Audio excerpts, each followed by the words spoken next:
Bonjour les parents, bonjour les 5 ans.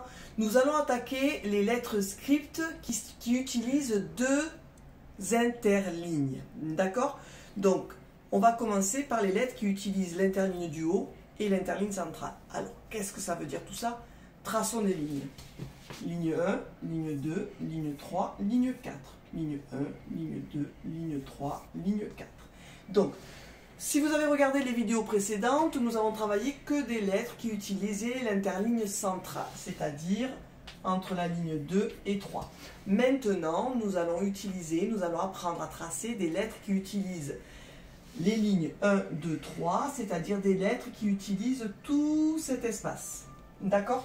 Dans ces lettres, l'espace en bas n'est pas utilisé, mais ce n'est pas une raison pour ne pas... Il existe quand même, mais il n'est pas utilisé. Donc, la première lettre que j'aimerais qu'on travaille, c'est la lettre L, bien qu'elle ne soit pas dans l'ordre alphabétique, la première lettre qui utilise l'interligne du haut et l'interligne centrale.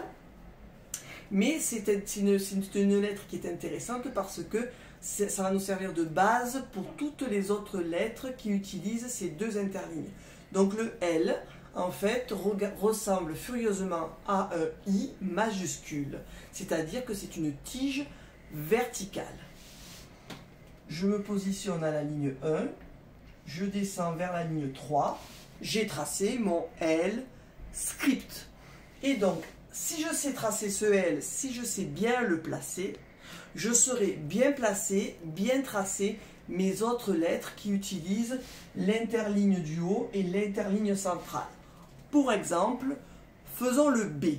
Le B commence comme un L. Je commence à la ligne 1 et je descends jusqu'à la ligne 3. Je sais faire un L, je sais bien commencer un B. Et ensuite, pour finir mon B, eh bien, je commence à la ligne 2 et je fais un arc de cercle jusqu'à la ligne 3.